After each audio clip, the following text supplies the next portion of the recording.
series, After the American Century, Fears and Hopes for America's Future. And I think it's a very good time, about time, that we had Dan Rodgers come. You know, with all the disagreements in American politics that we talked about in the series, but also see in the news all the time, there is a text that's sacred to all parties and factions, at least metaphorically, and to many people in politics, it's actually literally sacred, the U.S. Constitution. Thinking about Dan's work made me think, how far have we come? Because the Constitution begins, we the people of the United States, in order to form a more perfect union, a variety of other things too, and promote the general welfare, to ordain and establish this Constitution of the United States. It struck me that somebody hearing Thomas Mann's lecture on polarization, letting that sink in, might wonder, is there a we the people anymore? I think there are deep doubts that one might have as to whether the economic challenges that Richard Freeman described, the moral policy, the foreign policy challenges that Marilyn Young described, are going to be met by people who constitute we the people.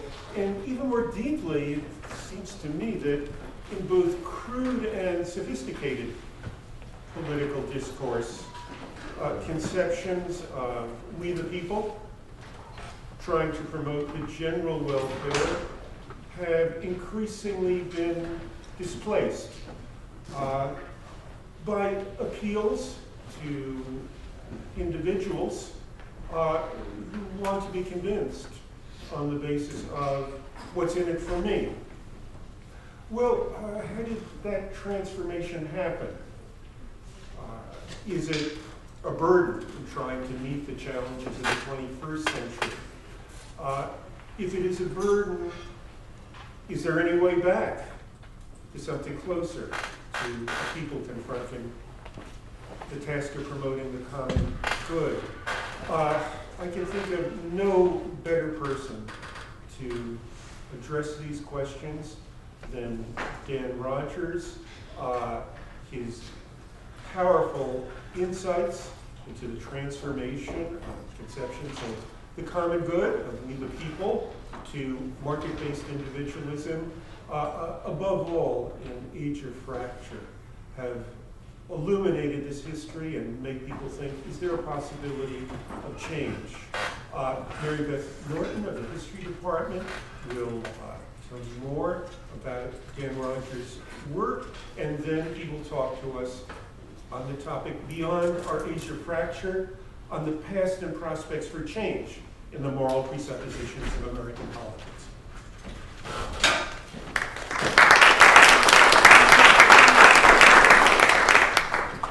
I'm very pleased to be here to introduce Dan Rodgers, the Henry Charles Lee Professor of History Emeritus at Princeton University. Professor Rodgers was educated at Brown and at Yale, and he taught at the University of Wisconsin in Madison before joining the Princeton faculty in 1980. At Princeton, he has chaired the history department for more years than I can imagine anyone surviving, as I noticed from his CV. And he's also run the Shelby Cullom Davis Center for Historical Studies, which is one of the most important postdoctoral centers in our field, and which I was lucky enough to be at for a year, but before he was there. So I was his predecessor in one sense at the Shelby Cullom Davis Center. He's also been a Fulbright lecturer in Japan and Germany. And in 2003-2004, he was the professor of American History and Institutions at the University of Cambridge. And this means I can actually say about him something that I have never said about any other visiting lecturer at Cornell, which is that we lived in the same house. The house of the Pitt professor, because I had the Pitt professorship 2 years after he did. So actually, I remember I emailed him before I went to ask about the quirks of the house, which are infamous among historians. And there's a huge file in that house of information from past Pitt professors as to how you navigate this house. It's a wonderful house, but it has its quirks. Anyway, I thank you publicly for helping me live in that house for a year. He has held major fellowships from the Guggenheim Foundation, from the National Endowment for the Humanities, and from the Center for Advanced Study in the Behavioral Sciences as well. Now, he has a very distinguished record of publications of articles and especially books. His first book, The Work Ethic in Industrial America, 1850 to 1920, was recently republished in a new edition, which is amazing for a book that was originally published in 1978. It won the Frederick Jackson Turner Prize, which is a prize for the best first book in American history from the Organization of American Historians. His second book, Contested Truths, Keywords in American Politics Since Independence, which was published in 1987, examined the usage of crucial concepts in American history, and I suspect led him to some of his more recent work. I have to say it was something that people consult when they're thinking about how words have been used in the American past.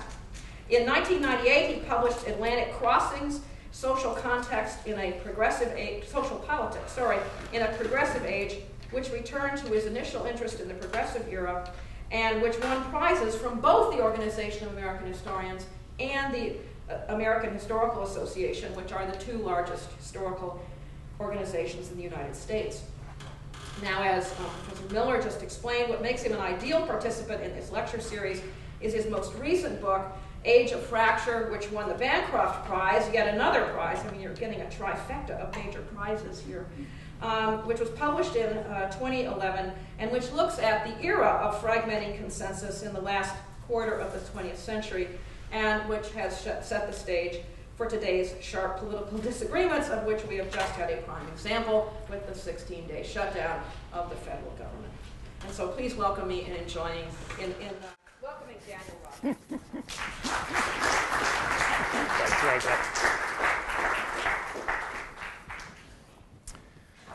Thank you, Dick. Thanks, Mary Beth. Thank you for coming. You got the volume? This sounds, it's okay? Good. Seemed a little echo chambery there. But it's an honor to be part of this series to try to think about the century we're in, the century we're headed toward, and American life inside that period. When I accepted this invitation, I didn't know how apropos the term fracture might still be when I asked Dick if he would put it in my title. I didn't know how urgent the notion of fracture would seem this fall. But of course, there's talk about fracture everywhere. It's in everybody's title in one way or another. It's on everyone's mind. It's where we seem to have found ourselves in the United States in 2013. So Timothy Noah uses the term the Great Divergence to talk about the steadily growing, accelerating distance between the rich and the poor. Charles Murray's new book, really fascinating new book on what he sees as the fracturing of the white working and middle class, about class and culture coming apart. He calls, using that title, Coming Apart.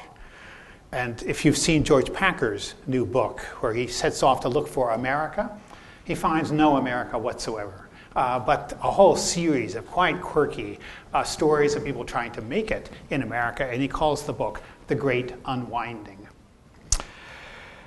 And of course, in Washington, in the state houses, where we were taught that forms of deliberation were supposed to be fostered, where we thought people came together to try to do something that had to do with public life, these arenas are now shouting matches between politicians who can barely stand each other and barely speak to each other, and when they do, don't seem to be speaking in the common tongue. So divergence.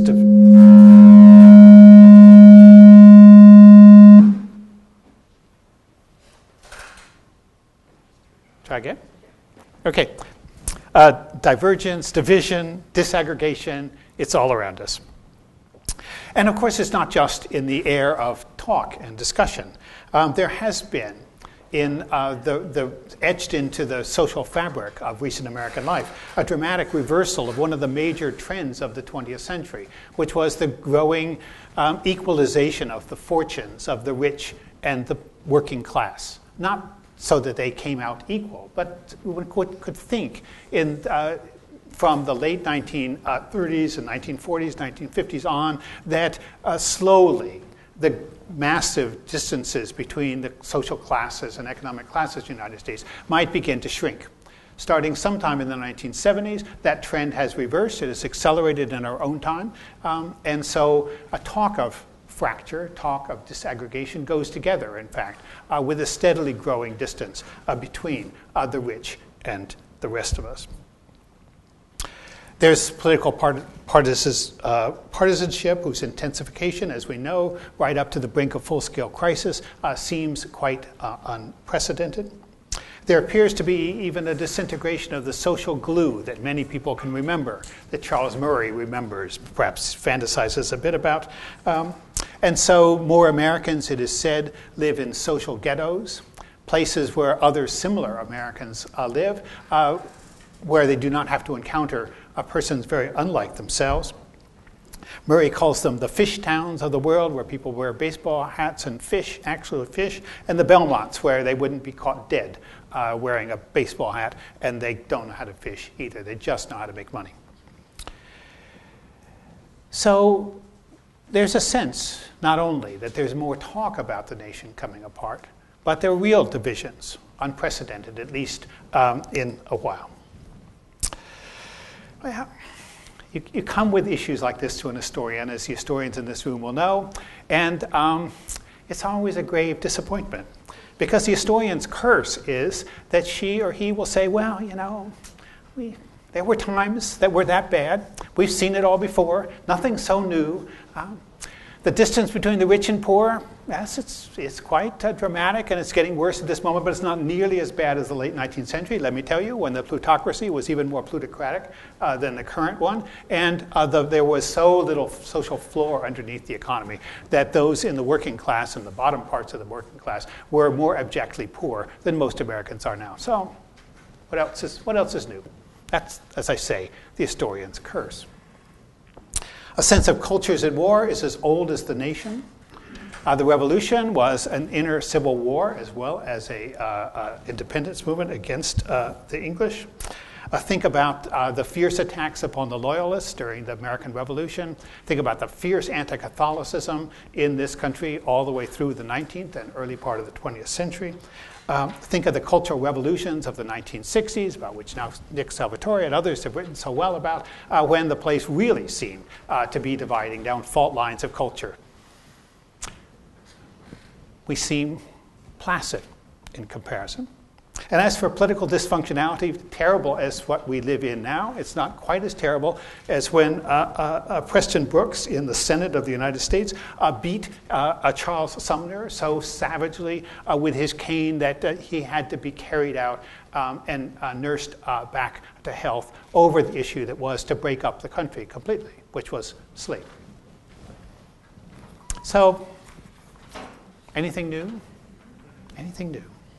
Well, I want to talk about what I think is new in our own times, and a little bit about how it came to be, though I'll leave some of that for the question and answer period if you want to pursue that, and then about the resources and possibilities for changing those trends now. And I want to do that through four possible scenarios of the future toward the end of this lecture. I warn you, three of those possible scenarios for the future of American political and moral life in the 21st century. Three of them are pessimistic, but one is not. You may take your choice at the end. So what was new about what I call the age of fracture? That is the period in our history since the mid-1970s. It's not just this confluence of economic and political trends, though of course it's partly that. And they set the frame in which we now live. But it was, I think, still more a sea change in the dominant assumptions of self and society that had gathered force at the beginning of the 20th century in the United States, and then and held together through the middle of the century, and then in the last quarter of the 20th century, since I say sometime in the 1970s, began to fall apart. There was a sea change in the dominant social imagination, in which the language in which Americans talked about themselves, talked about politics, and talked about social relations shifted and cracked. And of all the fractures, this one, I think, was the most important. Now I know we are taught, we may even be taught in programs in ethics and public affairs, that ideas, they can't matter that much. They can't possibly be as important as the things that have more material claim upon a life. Ideas are said to be swept in the tide of larger historical forces. They come along like chips down the river. But that's not true. Or it's only partially true. If ideas, of course, are always in the push and pull of experience, ideas frame experience at that very same time. They set limits on what can be imagined. They channel desires. They explain and construe the world. They make certain things taboo. And they make other things, and this is even more important, they make other things natural. So natural that they don't need to be thought about or questioned or interrogated. They set the pictures in our heads, the metaphors that we live by. And let those frames of thinking about selves and society, let them shift, let them crack. And the consequences are immense and wide-ranging. Everything is destabilized, and everything comes up for grabs. Richard Weaver, the conservative writer, is known for the phrase, ideas have consequences. And it became a staple of conservative rhetoric in the 1980s, but it has great truth value to it as well. Or as Irving Kristol put the point in 1975, what rules the world is ideas, because ideas define the way in which reality is perceived. The way in which reality is perceived shifted, I think, in the last quarter of the 20th century. In different ways, across different terrains, but intersecting terrains of American life.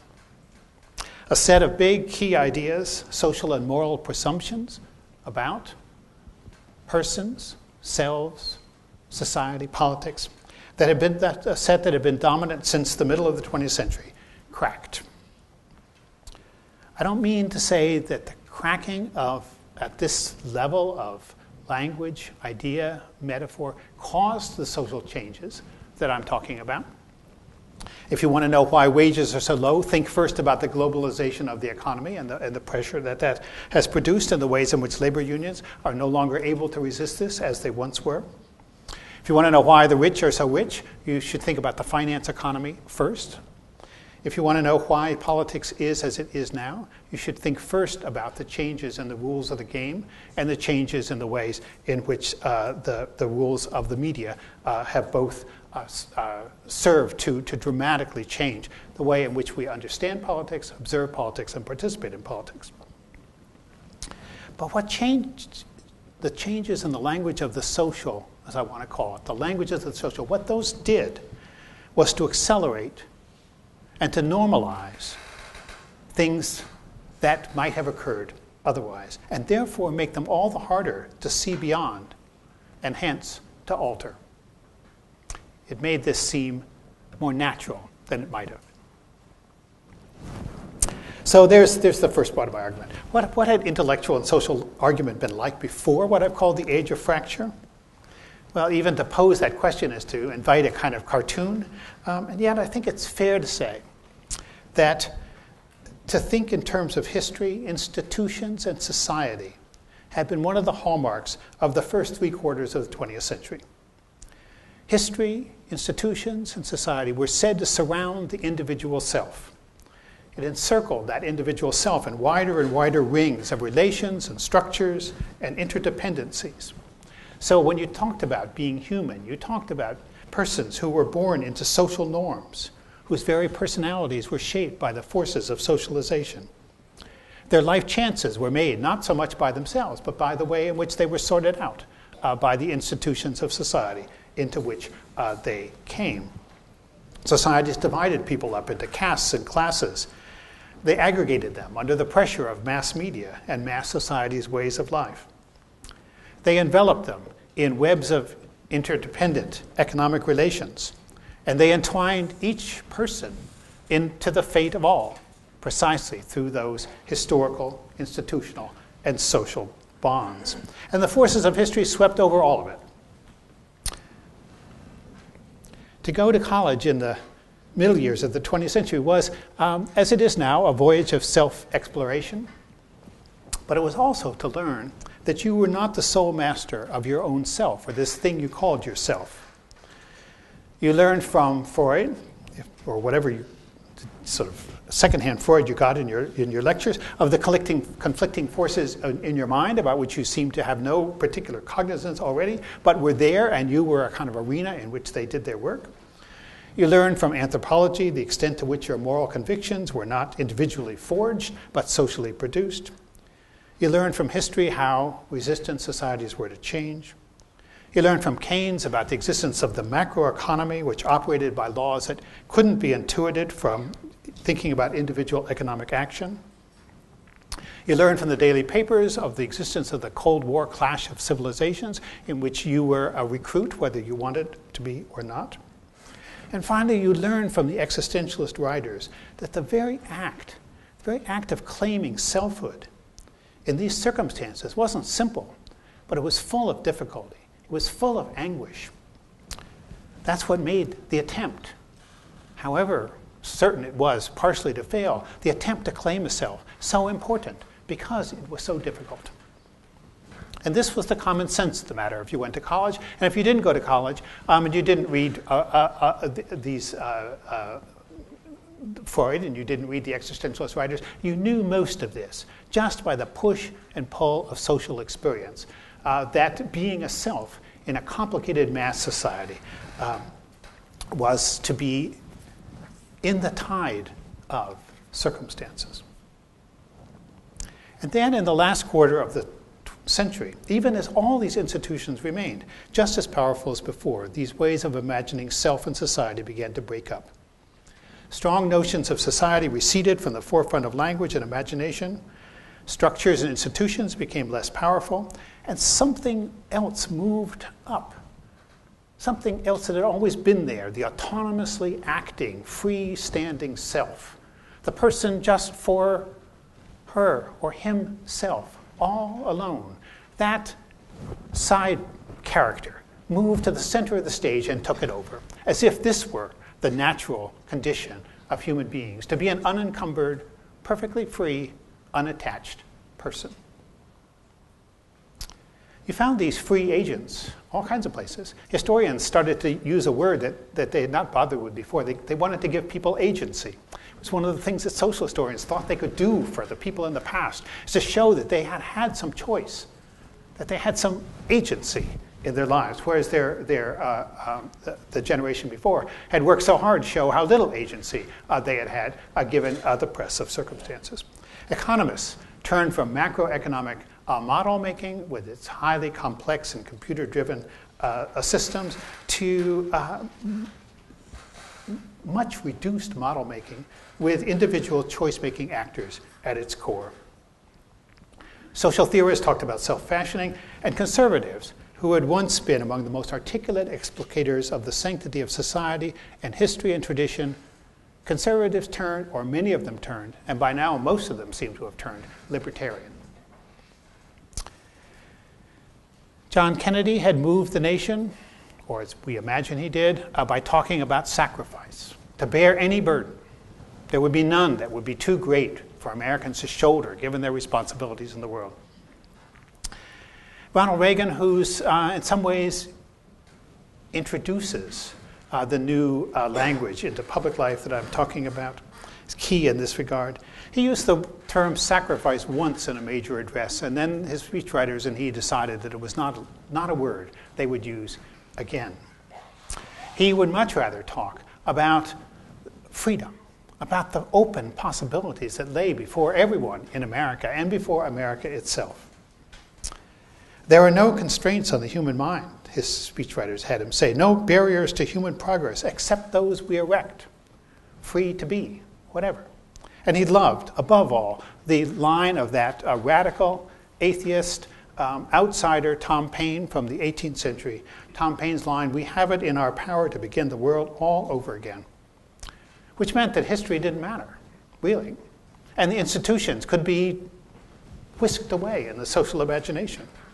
It meant that what we decided to do, we could just do. So tax cuts would pay for themselves and freedom was on the march. And if I caricature just a little bit, I don't think I caricature too much. He was our cheerleader for an aspirational universe in which what Americans chose to dream could become true by the very intensity of the dream work. And above all, in this new language, choice was everywhere. Not agonizing choice as it had been for the existentialist writers, but as the most natural of human activities. That's what I mean by this rather pretentious word in the title to this talk about changes in the moral presuppositions that saturate or dominate American life. I don't mean change in certain kinds of things that Americans think is good or bad, though these can be really quite important. They're very important now in some of the issues that Americans are deeply divided over. When many Americans decided that slavery was a sin, that had enormous consequences. But I mean something different. Not a shift in one or another thing being right or wrong, but a shift in the whole way in which one imagined the relationship between persons and society, oneself in the world. The very image of social life. Well, no change this big comes from any individual source. Ideas work at many levels. Let me tell you simply, briefly, something that you can find it at more length than other things I've written. Some parts of this braided set of forces that came together to create the kinds of shifts that I'm talking about, and then I will move on to my sense of where we might be headed afterwards, or at least give you, like the movie Sliding Doors, 4 different subway routes to take out of where we are. Some of the fracture, some of the disaggregation of the social, some of the movement of this individual choice-making person up to the very center of the social imagination, so it's very hard to see anything else. Some of it took place in the universities, and above all, in the economics departments. And it came, I think, out of an intellectual crisis. There are others who would like to trace this to particular economic schools and to particular conservative parts of the economic profession. But I think much more important was that economics in the 1970s went through a wringer of intellectual crisis. And the wringer was that the economists found themselves put through was the fact that they simply could not predict what might be happening in the economy next. We pay economists now to do that sort of work. What will the rate of whatever be next month, or next week, or better yet, 3 or 5 years out? And economists had gotten pretty good at that until suddenly, under the pressure of economic changes in the 1970s, they found they no longer could. Inflation, high inflation, and high unemployment, which had been certain never to coincided. They rolled over each other, and nobody knew why. The paradigms that came out of the Keynesian school didn't work. The paradigms that came out of the monetarist school didn't work. Nobody's paradigms worked very well. It was a classic case for those of us who find ourselves or grew up with Thomas Kuhn's book, The Structures of Scientific Revolution, in which shifts in paradigm come out of precisely this failure to make sense of the immediate world around you. It was a classic paradigm shift, and what the younger economists did was to decide that macroeconomics, as it had been taught to them, that is to say, a series of complex interrelationships of economic aggregates tied together with each other but tied together in such a way as always to be somewhat unstable and always therefore needing to, some sort of management, that this no longer was an accurate picture of the world. No macroeconomic model seemed to work. It wasn't because the 1970s were, in fact, a terrible decade as far as economic performance.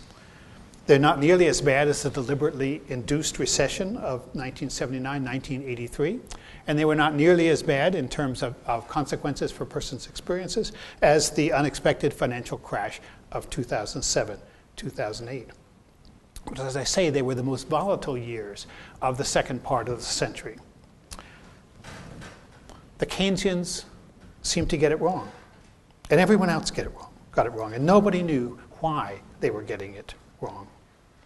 And out of that wreckage came the turn in economic thought, which still defines economics in our day, which is to turn one's back upon those macroeconomic indicators as at least the first place in which to build one's model, and to go back to much, much smaller 2-actor, 3-actor puzzles that might illuminate what was going on.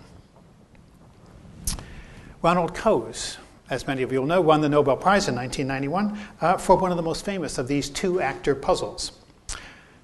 He demonstrated, if I could simplify, that if you wanted to think about regulation, business regulation, utility regulation, it was not actually the best thing to do to start with the nature of the thing you wanted to regulate. You shouldn't learn more about telephones, or about wireless, or about internet, or about gasoline, or about electricity.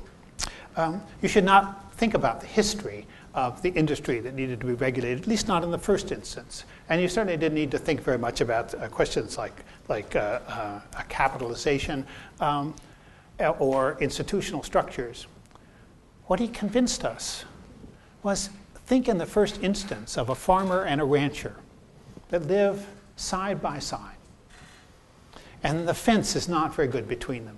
And therefore, the rancher's cows get in the farmer's corn. And they trample the corn, and they eat the corn, and they have a problem. And what he argued there, and it was breathtaking to those who had been thinking in other terms, was that the rancher and the farmer, after getting mad at each other, would finally meet on the fence, and they would work out a deal. I'll give you this much for the damage that my cattle have caused. And they would bargain it out. And they would reach the optimum solution. And if you knew that, you knew the most important thing about regulation, which was that left to their own devices in a perfect a world, that parties themselves would come to a conclusion that was more equitable, that had more gains for all the parties involved, that was more just, that was more efficient than anybody thinking outside that system could devise. There were reduced word pictures like this everywhere in what I've called the Age of Fracture. Jude Wanniski, the journalist, but a very effective one, in a book with a wonderful title called How the World Works, which he published in 1979, said, imagine 2 people on an island. One was a fisherman and one was a coconut gatherer. And if you got those clearly enough in your head, you would know why high taxation was really unjust. I won't work out the details, but he did.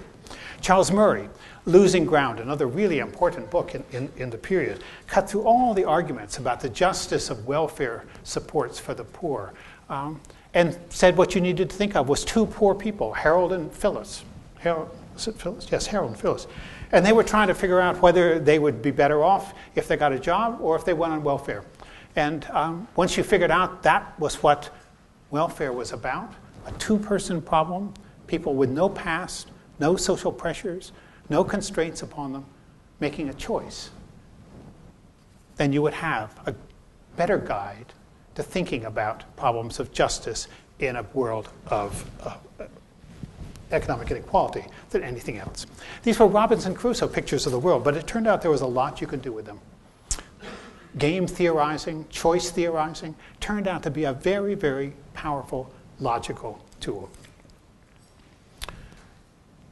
One might say that the Republican Party and our current Congress would have done a lot better if they'd gotten a good game theorist down into the party caucus and had them walk through what the likely options were, given the cards that they had and given the cards that their opponents had. We might have been saved a lot of the mess that we were in. But what these tools also did, consciously and unconsciously, was to simplify one's image of the world as it was. They began to think that what was natural about human life were these two-actor problems. Persons extracted, as I say, from history, from cultures, from power, from domination, where they simply made choices rationally. And what made those choices work was the assumption that in this world clear-cut of larger systems of structure, those choices would, if they were free enough and made without intervening in persons' rationality, they would add up to the best possible world.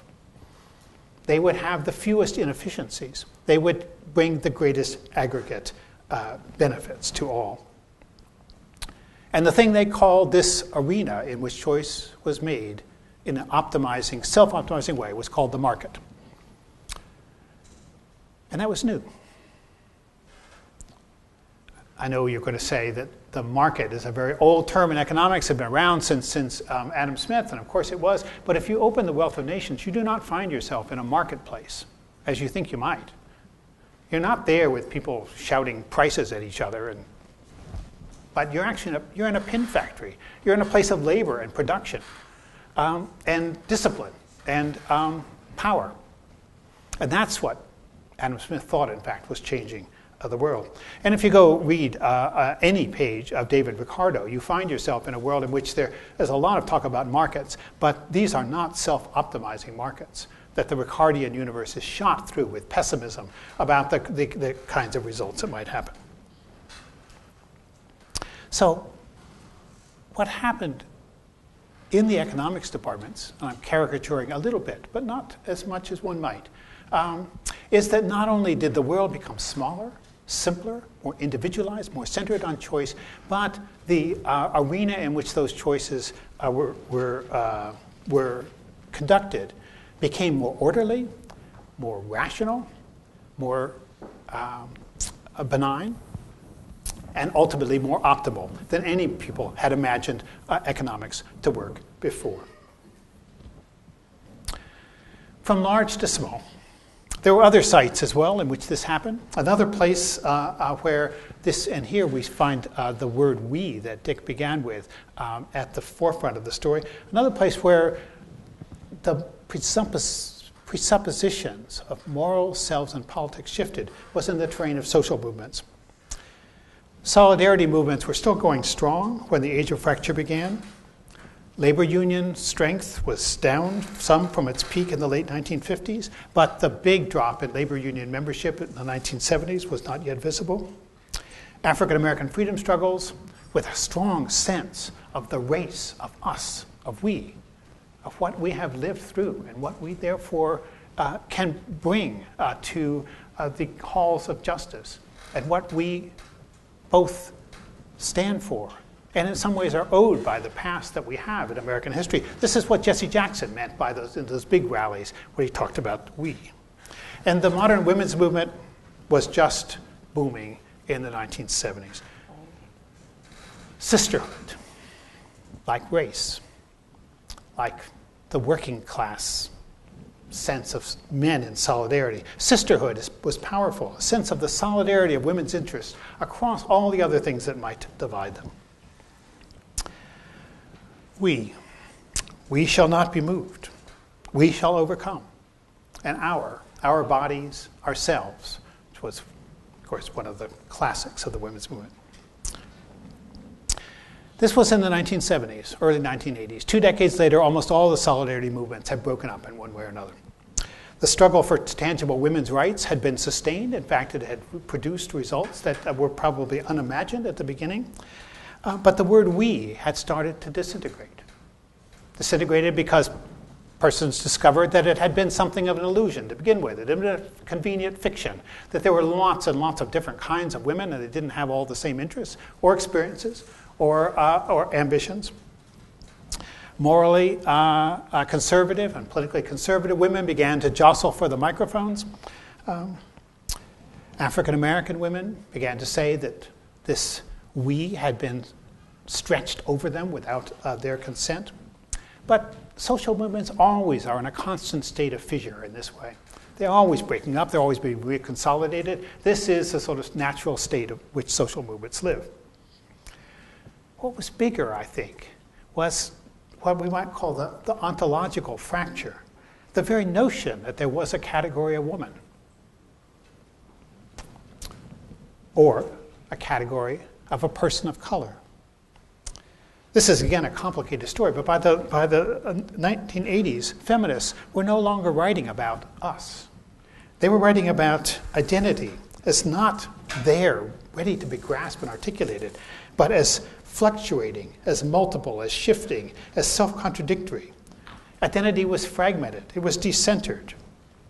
My friend Cornell West, who was one of the leading voices in the early 1990s, talking about race, found himself unable to use race in the way that his predecessors had, all the way back to W.E.B. Du Bois. He wanted to talk about something else. I revel in fluidity, he said, in improvisation, in the highly complicated and the paradoxical. I begin with radical cultural hybridity and improvisational New World sensibility. I'm not for a solid anything. Now, Cornell West wasn't being fair to himself. He was for lots of solid things. He cared a lot about the greater equality. He cared a lot about issues of injustice. He cared a lot about forms of social solidarity. But the ability to put that in the words that began with we, became somewhat harder by the time this period was over. The words for the collective experience had slipped away. And finally, though I'll say this quickly, all these shifts in the realm of ideas toward the small, the personal, the fragments, they had their impact upon politics, as they must. You could see it in the way in which any strong sense of history evaporated from discussions over affirmative action. Above all on the Supreme Court, but throughout the rest of society. More and more persons began to say, well, all that history, all that stuff, it doesn't matter anymore. Skip Gates worried that conservatives, but also persons all the way through the mainstream of American society, had let history roll up like a carpet, so that the past of slavery, the past of the Civil War, the past of Jim Crow, none of that mattered in the now in which the policymakers wanted to live. The civil rights movement was over, the conservatives insisted. Their predecessors had resisted. Conservatives now said the civil rights movement had been won. Fine. To mention it, to mention race now, was to be another kind of racist. That changed radically the arguments over race, as it still does in American society, to see it, as I say, pulled out of its historical context until it became a choice between two claimants for a University of Michigan or Cornell University position. Which one are you going to choose? You could see this reduced understanding of the world in attitudes toward the poor, so that the poor were increasingly extracted from the cultures and economies in which they live, from the job markets in which they tried to work, in the pull and pressure upon their lives, from the housing markets in which they found themselves restricted. And they were brought forward one by one as problems in incentives management that the policymakers needed to get better. You could see it in the way in which people talked about the global world. Thomas Friedman's famous for his phrase that the world is now flat, and he meant by that, of course, that things circulate everywhere, and they circulate at the speed of light everywhere. But by the late 20th century, there were global theorists who began to think that that meant that anything could happen virtually overnight. Shock therapy could bring down the Soviet Union. And once the Soviet Union had been fallen under its own weight, it could bring capitalism to the places where Soviet economic rules had worked before. The regime in Iraq could be toppled overnight. Democracy could be put anywhere because the world was now flat, meaning that history, institutions, traditions, culture no longer were at the forefront of those planners' minds. And you see it most vividly in the transformation of modern political conservatism. Because conservatives had been the most articulate defenders, in many ways, of the webs of social relationships in which human beings live. They had stressed culture and tradition. They had been defenders of schools and churches and patriotism. They had been deeply skeptical about the exploding cloud of new rights claims that had come out of the 1960s. Rights were not the most important thing that conservatives like to think about. They were what people on the left used as their slogan. But sometime in the 1980s, and one can tell the story in more detail, and others have begun to do so in a very important way. The radical slogans of the 1960s, the rights talk, the anti-government talk, moved right. You could find Young Americans for Freedom wearing buttons by the late 1980s, Smash the State, which would have been on the T-shirts of a SDS organizer just 20 years earlier. Conservatives initially recoiled against this. There were too many rights, they said. There was too little responsibility, too little respect, too little observance of custom. The Catholic bishops in the early 1980s, before Catholic discourse got quite so overwhelmed by the narrower issues in which it's focused now, articulated one of the most strongest and most telling critiques of capitalist, unchecked capitalist marketplace that one could find in the 20th century. And there are still parts of the church which are deeply involved in living wage movements, trying to think hard about social relationships in our time. This was an authentic conservative voice. But rights talk increasingly invaded conservatism, as we know. Opposition to abortion, which might have been posed in many, many ways about relationships of unborn to mothers, relationships of the unborn to society, relationships, was turned into a claim about the rights of the unborn. And so it became a quarrel of rights. Those rights against mothers' rights. Advocates of prayer in school began talking about their private rights to pray wherever they wanted. Discussions about taxes turned not about on waste or utility so much as one's right to keep every piece of what one owned against this alien thing called the government, which wanted its own share. In the culture wars, conservatives sometimes talked about trying to restore traditional common standards of virtue. But when it came to schooling, which had been the great engine of socialization in American history, conservatives decamped toward vouchers. To every family, let that family have the education they wanted, the one they chose. In the marketplace of free choice, everybody should have their own choice of education. Freedom was the word that they used, but it meant something quite precise and quite narrow, not a collective freedom, but freedom to choose.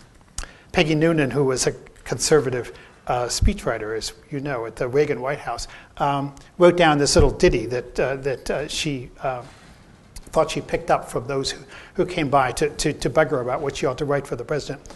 We'll free up more of your money. We'll free up more of the world. Freedom, freedom, freedom. That became the new conservative slogan.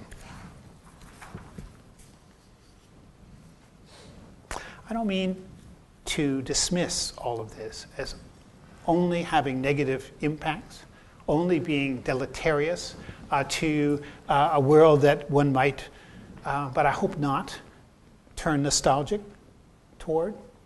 The world of the high Cold War, in which notions of the individual as wrapped up in the structures of best society, these are not times that anybody would like to bring back. There are more ways of being human now than there were in the period before this fracture began. There's scores of ways now of being a woman that were unavailable before, or being a man. There are vastly more choices, in fact.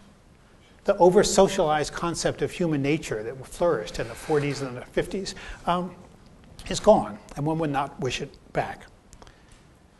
But the evaporation of a stronger language of the social, stronger sense of relationships, both the ones one voluntarily constructed, but the ones that are constructed upon us, the evaporation of that had consequences. And as the language for the collective disappeared, one found politics turn into more of a shouting match than before. Is this the way it will be? I said I would give you 4 scenarios, and that we try to do that in the time that I have left. One of these scenarios, as I said, there are 3 nightmares coming first. So one of those nightmares advertises itself as utopia, so you'll have to see. Well, the first possibility, if I'm right at all in this very rapid sketch of where we have come, the first would be more of the same. Without a stronger public language, without a stronger even ability to think in terms of the public, to think in terms of the public good, or a common deliberation toward a public good, we might be in a state of permanent culture war, where everybody finds him or herself in one's own camp and shouts at the persons on the other side.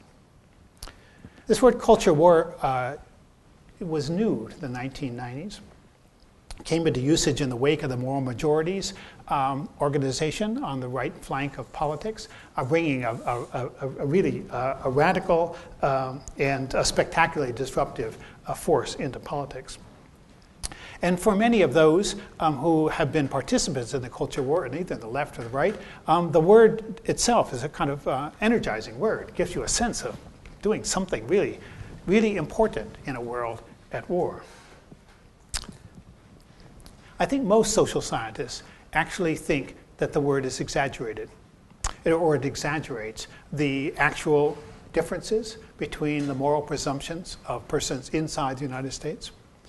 That if you allow people to say they're not sure, or it's complicated, or they'd like to have it somewhat both ways, if you allow them just the glimmer of a possibility of being ambivalent, they reach for it in much, much larger numbers than you would ever know from the polling that most of us receive. And ambivalence is actually, I think, though I'm editorializing here, a really important moral start toward actual serious moral thinking, when you see more than one side to an issue and you have to think it through. There are Americans who are ambivalent. There are Americans who would like the nation to be more centrist than it appears to be in politics. But what these same experts here on public opinion polling say is that what has shifted is not a increasing polarization of sentiment. What has shifted is the increasing skill of the political parties to pull out, according to certain key test issues, the persons who will find themselves attracted to that party. So the Democratic Party is more monolithic than it certainly was in the 1950s, and the Republican Party is more monolithic than it was in the 1950s. And mass mailing, soundbiting, all these things that serve to polarize politics are a way not of creating us in war with each other, as much as pulling into politics those most extreme elements that the public holds. So in that sense, we could have a permanent culture war. There wouldn't be a lot of fighting down on the ground, perhaps, but there would be endless fighting in the halls of the legislatures and the halls of Congress. And as I say, if that's what public life looks like in your imagination anyway, that could sustain itself for a good long while.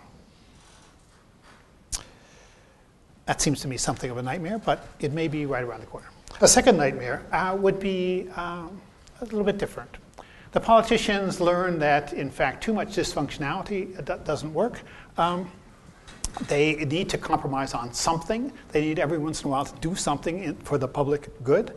A piece of signature legislation would, every once in a while, is good to point to. And so out of these considerations, the Congress manages to pass some more legislation in the public good. But the legislation they pass, this is my foreboding, turns out to be so complicated, so interwoven with the, or so revealing of the compromises that went into it, legislation in which all the various groups that have a stake in that field have been able to make their mark and get the piece of what they need and what they want, in which the compromises are so incredibly complicated that the legislation itself ceases to hold any moral traction for those whom it was designed to serve. I'm thinking of the Affordable Health Care Act, of course, which comparison with Social Security, which maybe experts will tell me seemed pretty Byzantine at the beginning, but wasn't nearly as Byzantine as the Affordable Health Care Act.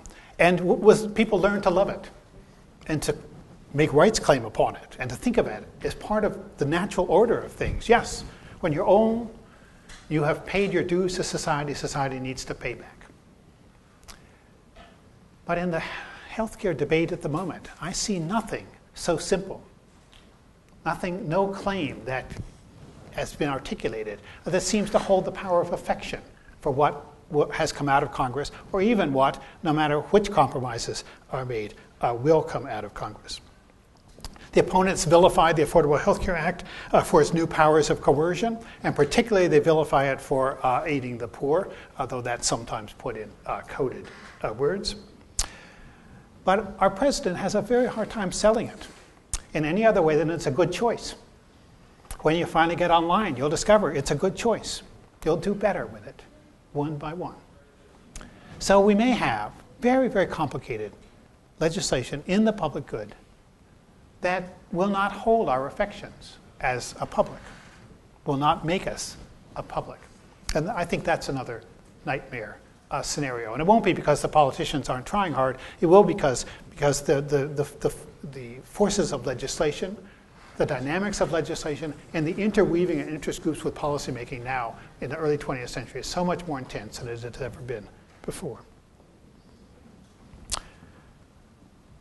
Perhaps we don't need society. Maybe each of us wired into the great global web or in the cloud, maybe we don't need each other. Maybe that's passé. We can get all kinds of stuff off the web. We can vote in private or homes if we want. We can choose whatever we want to be amused by. Rallies are very retro. We don't need a rally anymore. We can have an electronic petition. We can shop in private. We can get ourselves educated online in private. So public schools, they're pretty costly. They keep on needing new bricks and mortar and all that kind of stuff, and highly paid teachers. We could do it all, maybe, on the web. And if we really like doing things with other people, if we want a basketball team, we just get on the web and we'll Facebook it up. And we'll get a pretty good basketball team fast. And when its utility is over, we can let it crash. All this deliberation, all this working stuff out, all that thing we call politics, maybe we don't need it anymore in the 21st century. And this image that I've called fracture might, there are those who see it as the utopia of the future. Some of them on the libertarian right, some of them technocrats of deep pockets out of Silicon Valley left. There's a convergence upon this idea of a future. And then we won't need the language for social at all. I think that's a nightmare, but it's being sold as utopia. Or maybe the language for the social will be renewed. There are no return to go cards in history, no getting back to where you started from. But the interconnection of the world, the pressure of society upon us, which makes us not individuals all by ourselves, but always in the world, That hasn't gone away. In fact, the pressures are more complicated and more intense than they ever were before. So it's possible to imagine a renewal of realism in public and political life, where persons, social scientists in the universities get deeper actually into the world of experience. Model building ceases to be quite so important, and realism triumphs. If there's going to be a renewal of a new language for the social, I don't think it's going to happen in a big bang. There's a lot of thought that maybe a real big depression, another 1930s, maybe that would bring us to our senses. We've had two big bangs in the most recent years. The one, of course, was the destruction of the World Trade Center towers, and the second one was this huge financial meltdown of 2008. And in both cases, you saw coming out of the recesses of American society a very strong sense of collective concern. Because language is never monolithic, and there's always more than one thing going on at one time. If you were down in my part of the world and driving in the New Jersey Turnpike right after 9/11, you saw cars streaming by with flags, and the flags meant lots of things. They meant people were angry. They meant they wanted to go find someone and string them up for this. But they also meant we were in this together. And the journalists talked incessantly about this new we that had been created. But we recall how quickly that evaporated. Into a war that turned out to be very unpopular and not work very well. And in the same way, when the financial meltdown took place, there were those who thought it would create a new sense of common experience among Americans. And yet, as that anger and collective concern rattled through society, it launched itself most strongly, not on the left. Despite those Occupy Wall Street rallies, they had almost no serious understanding of what had caused the macroeconomic collapse. Out of that came almost no new economic ideas. The economic ideas were stronger on the right, where the Tea Party organizers found a group of Americans for whom they knew exactly what had happened. What had happened was that certain people had overreached themselves. They had done things that were not ethically right. They had robbed ordinary people like themselves of their future. They put it all in tiny little personal terms. And when some of the more quotable Congress people said, going bankrupt, what's the big deal if the United States goes bankrupt? Because business folks that I know go bankrupt quite frequently, and it all kind of works out. It's this reduction of the large to the small, the macro to the personal. It was there that the concern about the financial collapse has lodged most strongly. Well, I'm almost done here because I have invaded my time, I'm sure. We overstate the ability of crises to change people's minds. Crises nearly as often force people back into the things that they are most comfortable with. And we understate the possibilities of normal social action to help change one's minds. Because the resources, buried, made secondary, the resources for a greater sense of we are still there. George W. Bush's head speechwriter, Michael Gerson, wrote as articulately as any speechwriter in the 20th century about commitments, about service, about the poor. He wrote in George Bush's first inaugural that the poor are not strangers, they are citizens. They are not problems, they are priorities. And for the rest of us, we find the fullness of life not only in options, but in commitments. That language was there. And you remember that same turns of phrase, the same commitments in Barack Obama's speeches. You can actually count because the internet does give us powerful things to do. You can count the number of times the word together is used by presidents all the way through the 20th century. Right? You can go back to the 18th century if you want. Kennedy used it once. Nixon used it a lot. And so one of the things you quickly figure out is that a president faced with a Congress in a party that he doesn't control is going to use the word together more than another kind of president, because he's got to try to bring them aboard. But still, they're nothing compared to the rhetorical power of that term together in Barack Obama's speeches. This was the inaugural in 2012. Together we, that was the way the speechwriters did it. Together, comma, we. Together we determined a modern economy required public investments in roads and commerce. Together we discovered that a market thrives only when there are rules to ensure fair play. Together we resolved that a great nation cares for its most vulnerable. There's a social basis for that. The social Catholicism that was Gerson's basis, the men's clubs that George W. Bush was part of, and the support groups that they helped to give him, the black churches, where some of what Barack Obama whole rhetorical gifts come from. Compared to persons elsewhere, Americans still spend far more time invested in social and community action than persons elsewhere. The political scientist Thea Scottswell has turned up her nose at this.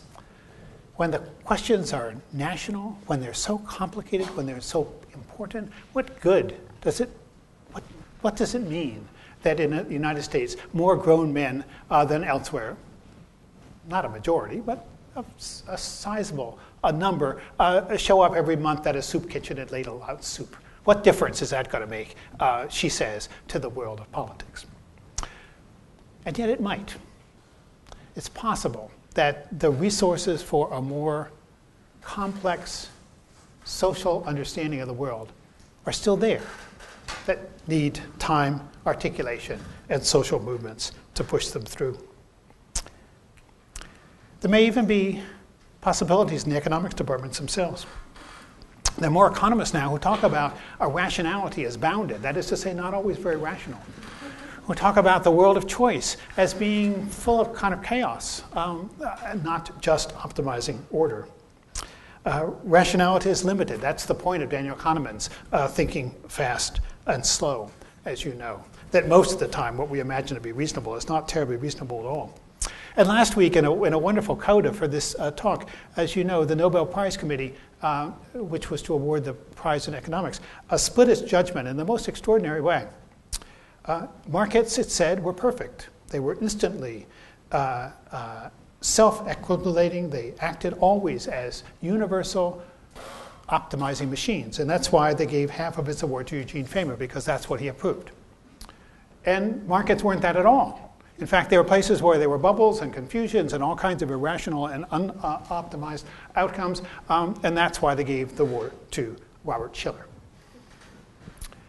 Well, having praised ambivalence as a beginning point in moral and intellectual wisdom, I take this as a good sign that maybe, even where this revolution began, there's a sense that things need to be and may be different in the future.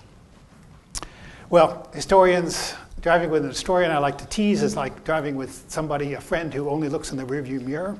They don't have no clue what's down the road. They're always, historians don't have a clue about the future, but perhaps a sense of where we've been and the possibilities that have been left behind might be useful in thinking about where we're going. Thank you.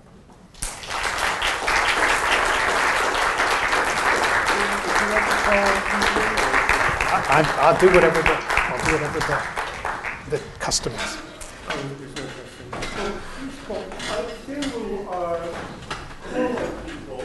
But I just wanted to say a word about the acoustics in this room, which is the only rule in these discussions.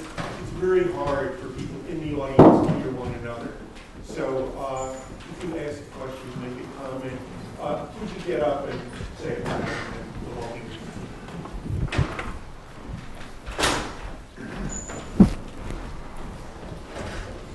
You first, then Nick. So I thank you for a really great talk. I was learning that contemporaneous with these symptoms of a national age of attraction fracture and disaggregation that you identified, there seems to be also this sense of a global getting together with economic globalization at the end of the Cold War, in the sense of the end of history, a burgeoning environmental movement, in the sense that we're all common inhabitants of a global and human rights movements, so we all have common human dignity. I wonder if you see a relationship between these two trends, and if you do, if you could speak to what that relationship is. Well, did you all hear the question? Should I try to repeat it? Did you hear it back there? Okay. Clearly, there are lots of ways to connect those movements. Certainly, the global human rights discourse comes straight out of this new emphasis upon individual rights that I talked about. What's interesting about the environmental movement is that the original attempt to change the pictures in people's heads by looking at pictures of globes, by the way the Sierra Club used its extraordinary roster of photographers to make you look at nature in a new way, the way in which certain writers like Ed Abbey and others helped you to think of yourself in a new relationship to the world by the very powerful power of their poetry and their words. The environmental movement now has become, and maybe it's a good thing, much more technocratic. And so that might fit a little bit my story about, well, global warming it's a very important thing, and we certainly should do something about it. But don't ask me to love it. Don't ask me to be passionate, though I appreciate all the people who are, about this, because it is so complicated to know what to do. Fewer sheets of toilet paper, a different vote in Congress. It is complicated, and that's one of the points that we have now learned.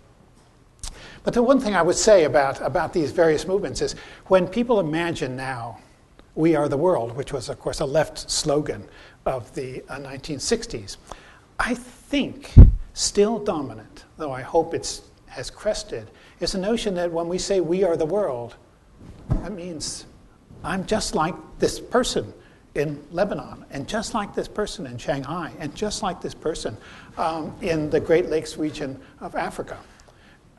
And we all deserve the same rights, and we all deserve the same choices. And there's something both heroic and just terrifyingly naive in that.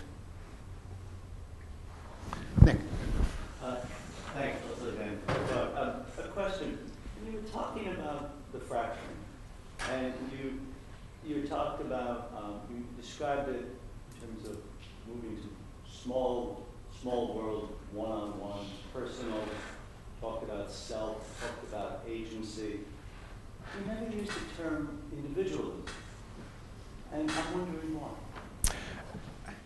I hadn't thought about that, Nick. It's a good question. Why don't I use the word individualism for this? I think in part it's because if we use the word individualism, we find ourselves imagining that it's very old in American culture. It's just the way it always was.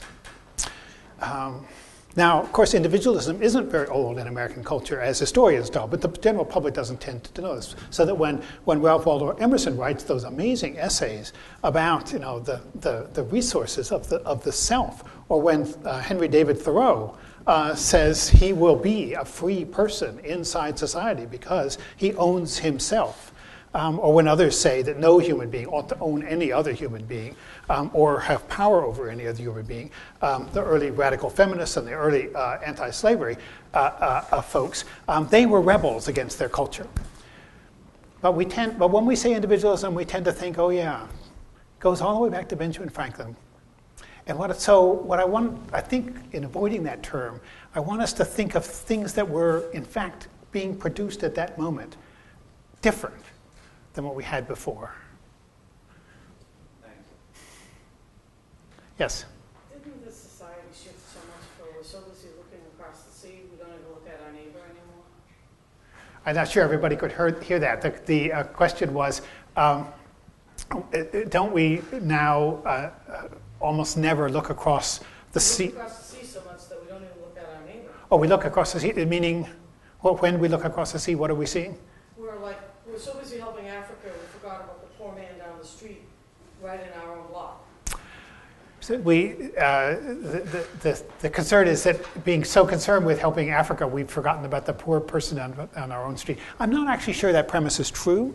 That if you take something like Bill Gates Foundation, which is one of the major players in the philanthropic efforts in Africa, what he's trying to do is eradicate diseases that are in fact eradicated in the United States. And if you look at the total amount of public, I'm blocking the word now, foreign aid that we give to Africa, it's minuscule compared to those that we give to nations which we think have more strategic importance for the United States than do any of the nations in Africa. But I'll take the other part of your question just as seriously as that. Has there been a sense that that poor person down at the end of the block belongs in some other country that's as far away as Africa? I think that, in the mind, this is the argument that the very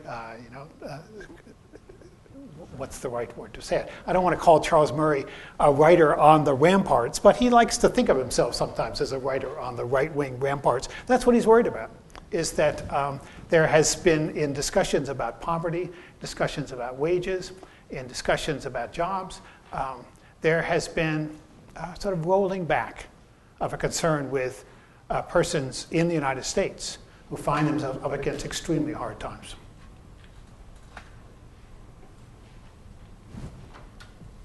Yeah, Dick. I wanted to ask you about, your emphasis in your hopeful mood. I know it's just one of your moods on collectives and shared origins, social origins, deeper appreciation of what's collective and shared as a matter of fact. I would have thought that what's really important is concern for those in need. And for myself, it was concern for those in most need when they're in Africa. That would be fine as well. And that's what's missing.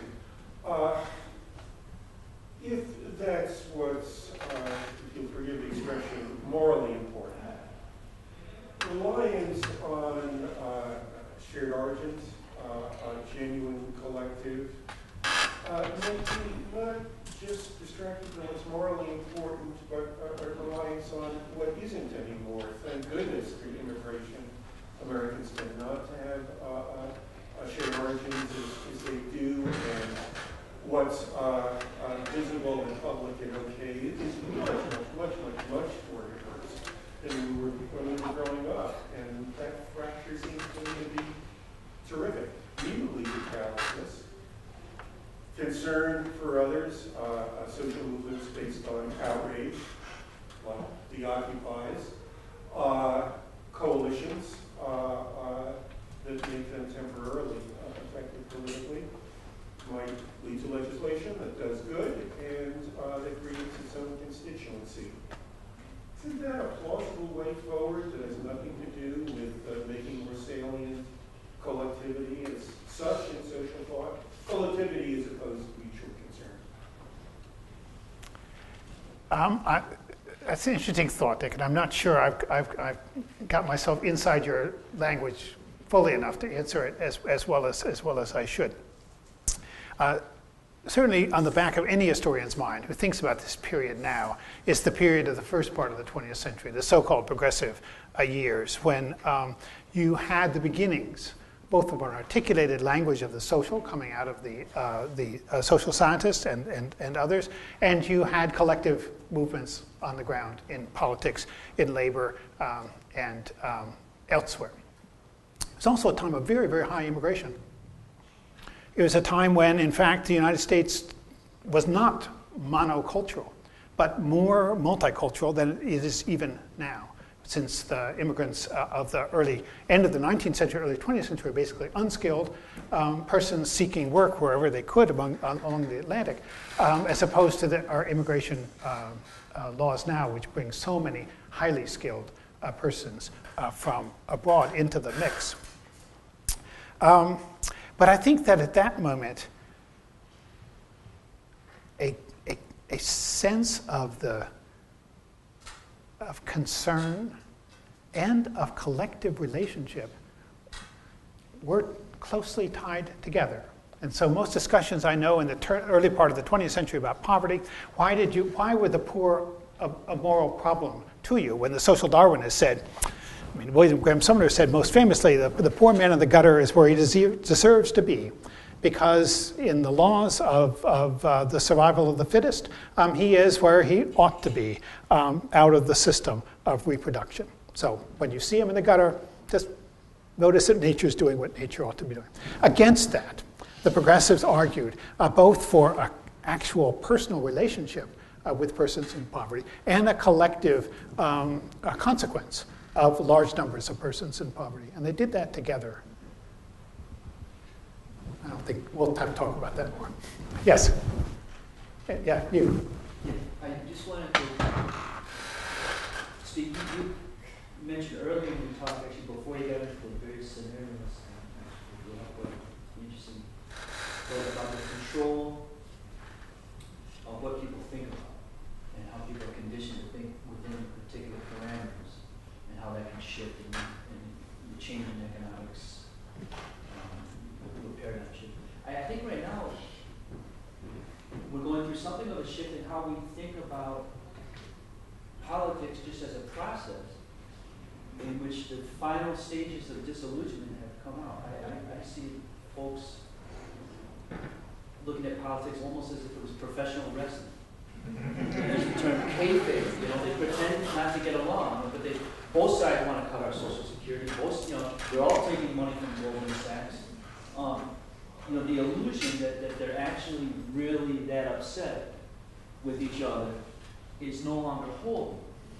And there's much more of a sense that much of this is a charade to distract us from the general unity of purpose that they have in leading us. So I'm just wondering if that could be the beginnings of a new sort of collective movement of citizen-empowered politics.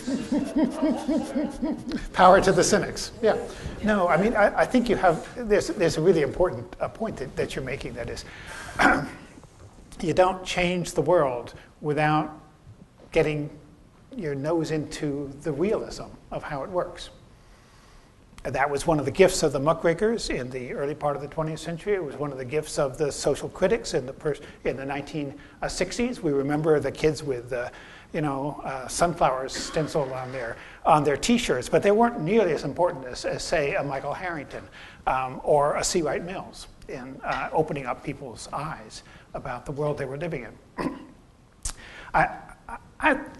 One side of me says, losing my voice, that politics hasn't been very different in the past. It's been there's been games, drama, internal stuff. But the theater of politics that we're now exposed to is so different than it once was, because it once was that you would memorize the speeches of whatever the most eloquent senator that you knew was, and you would learn to sound like William Jennings Bryan. He wasn't a senator, but of course an orator of enormous power.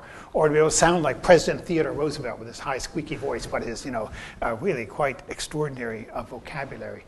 Now, when you think about the theater of politics, you actually, since we don't see what goes on, and what goes on in the halls is not what really goes on, what we see are the talk shows, and that is utterly a wrestling match. And we imagine now that that's what it is all the way down. It's another case where the word pictures or the visual pictures in our head are so important. Yeah. So I really appreciate the kind of the different variables, the different factors that you look at in this breakdown of the language of the social. But I just have a question about the first example that you give, which is the account of economics in the 1970s. I think that there's a way in which, placing that alongside the evaporation of the we in contemporary academic discourse of, critical legal or critical race studies or postmodern feminism, whatever, is potentially misleading in a way. And I guess what I would, I guess it would be to ask you to respond to this, because it's not just that economics in the 1970s, turned away from macroeconomics, but that the language of economics and economic ways of viewing social life and moral life spread throughout other disciplines, right? So it's in political science, it's in sociology, it's in law. It's implemented in policy, whether that be the form of the Washington Consensus, or whether that be IMF and World Bank policies, whether that be the Bremer policies, and you can produce. So it seems like economics is assigned in I realize this is just a sketch, and I've read a good part of your book, and I mean there's a more complicated analysis, but it seems like the way in which you presented it, economics as one among many other factors, seems to me a little bit misleading to maybe get economics, a certain kind of economic way of viewing the social world and fracturing social world kind of off the hook. And that would be, but for lack of a better term, it's a term that's used too much, just be called neoliberalism, right? And neoliberalism and its proliferation in all kinds of different policy arenas. School vouchers is a good example of neoliberalism applied to education policy, and so on. So I just figured on that. Well, no, you're absolutely right, and there is a proliferation of precisely these ways of understanding not only the world, but also the very act of social analysis, which comes straight out of these microeconomic theorists and races through politics, and does create, as it were, the neoliberal policy agenda of the present time. But is that all that there is? Or can we also not say that somewhere out of in some ways, the very strengths of the left, which was a recognition of diversity of persons, it was a recognition of the increasing recognition of the need to talk in plurals, where, say, 1930s radicals had not. This, in its own way, helped to create a world picture, which was not the same as the neoliberal world picture, but could cohabit with it more comfortably than one might have expected. I mean, let me just put it this way. It seems like that argument, it resonates very closely with familiar arguments. I mean, Mark Lill is one person who's made this argument, there are many others, who say, look at the 1960s, look at the cultural politics of the 1960s, and you see two different strands of libertarianism that grow out of it. One comes from the counterculture, one comes from the resurgent right wing, and both of them are they resonate in this contemporary condition where we have no sense of a common social we. And they can both be kind of rooted to the politics of that moment, but it's about two different strands of libertarianism, one left, one right, that come together. And that seems to, when I read the book, I didn't think that was exactly your position, and now I'm thinking maybe that is a little bit closer to your position. I wouldn't put it quite that simply. It doesn't all trace out of the 1960s either. One of the arguments I try to make in the book is that in fact, there are real solidarity movements that split and struggle in their own terms. But is there? I think I would have to think a little bit harder to see if there are other cases where we can say that groups who find themselves arguing for very different kinds of policies, who imagine themselves really quite starkly opposed, nonetheless live within the same universe of assumptions, and that's all the claim that I would make here. Well, maybe one more quick question, and then we'll have to close. But I'm sure Dan will be going to chat some more afterwards. Yes. I feel a little bit guilty bringing this up because I'm trying to learn how to use it in the public sector, and that is personalization of messaging. And what really resonated when you said that the skills set, or the skills of the political parties has been greatly enhanced, that results in identifying individual likely voters and where they are, and it relates to the gerrymandering. And we live in a world of very big data and very good analytical tools and a marketing technology that never really existed before. And I guess, I wonder, I guess you could say, well, it's a neutral tool. It can be used for all different purposes, but it just seems to be one which can lead to, at least 3 of your 4 scenarios. Well, I'll make a statement that's too brash. No tools are neutral. Axes weren't really a good invention if you were a tree. And so I think the tool has consequences.